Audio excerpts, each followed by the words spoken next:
माताओं का, नौजवान दोस्तों का, बहनों का बहुत बहुत स्वागत करता हूं।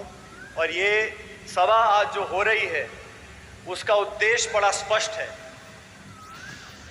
देश में क्या हुआ पहलगाम से लेके ऑपरेशन सिंदूर से लेके आज तक, वो हम सबके सामने है, मुझे दोहराने की ज़रूरत नहीं है।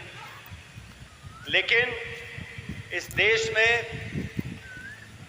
अगर हम सबकी सामूहिक आस्था किसी एक चीज़ में है तो भारत की सेना में है, भारत की फौज में है। और हमें फ़ख्र है कि आज सरहद पर हम लोग खड़े हैं बाड़मेर में।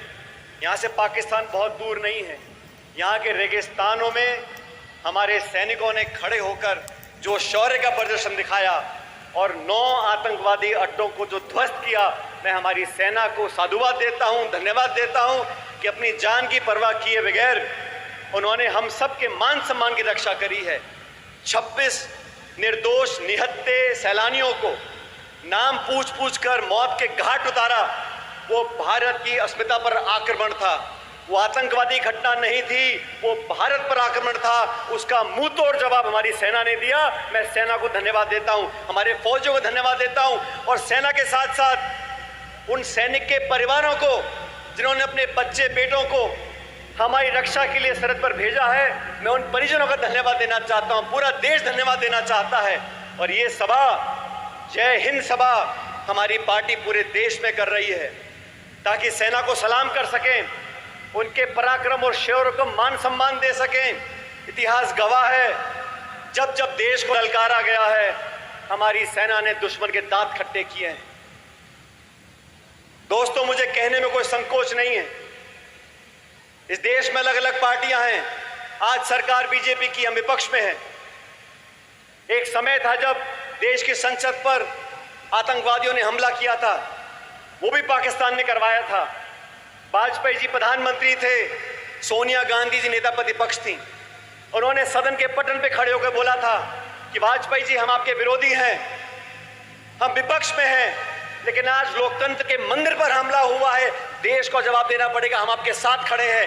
ये राजनीति कांग्रेस पार्टी ने पहले भी दिखाई थी।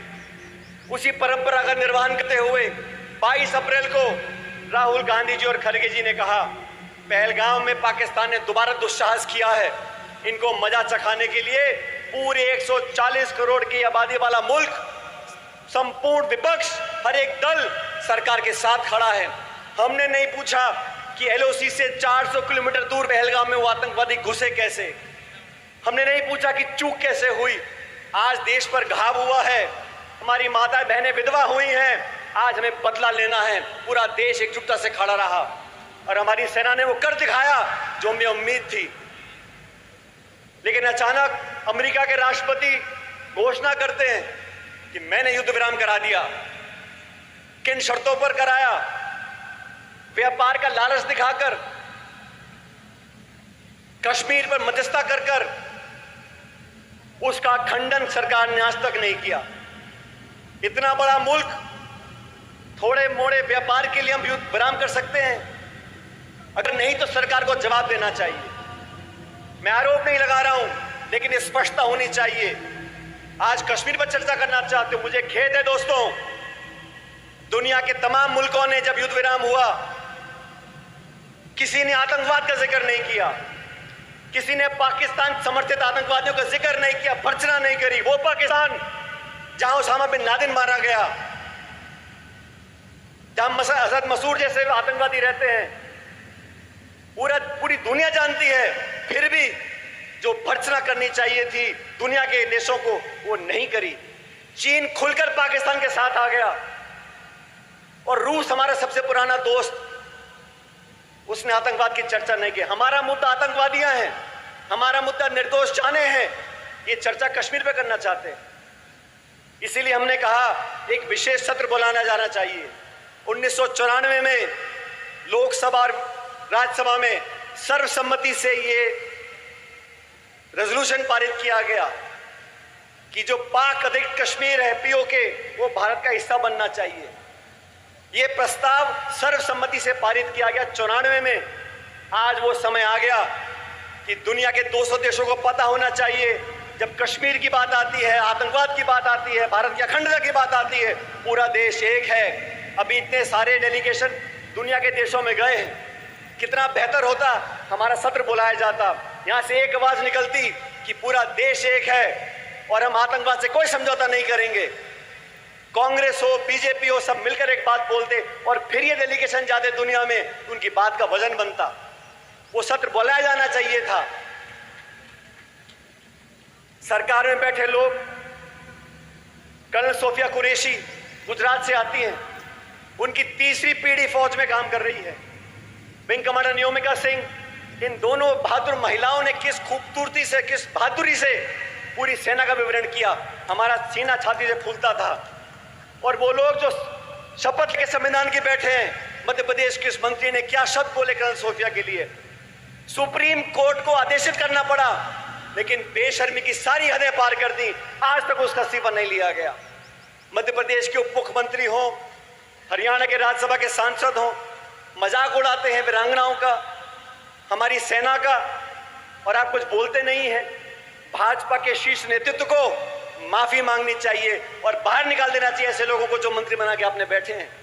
हमारा पार्टी ने ये निर्णय लिया, हम जैन सभाएं करेंगे, लोगों के अंदर वो जज्बा जागरूक करेंगे, क्योंकि जब युद्ध विराम हुआ उसके 6 घंटे बाद पाकिस्तान ने सीज फायर का उल्लंघन किया, लगातार बमबारी करी राजौरी और पुंछ में। उस मुल्क का क्या भरोसा है? वो मुल्क दिवालिया हो गया है। हमारी अर्थव्यवस्था उससे 11 गुना बड़ी है। जहां इमरान खान जेल में है, सांसद जेलों में है, पाकिस्तान की सेना और आईएसआई उस देश को चलाती है, उनकी विश्वसनीयता बिल्कुल नहीं है। इसलिए सरकार को बहुत सावधानी से काम करना चाहिए। और मैं तो धन्यवाद देना चाहता हूं अखिल भारतीय कांग्रेस कमेटी का कि रणदीप सुरजेवाला जी आज हमारे बीच में आए हैं, पार्टी का संदेश लेके। हम और आप बहुत बार मिलते रहते हैं और सरहद के लोगों ने निडर होकर हमेशा छाती सामने करी है, और मुझे फख्र है कि थार के लोग, बाड़मेर जैसलमेर के लोग हमारी सेना के पीछे चट्टान की तरह बने खड़े हैं, और ये हमारे देश की ताकत है। मजहब नहीं सिखाता आपस में बैर रखना, हिंदी है हम, हिंदुस्तान हमारा।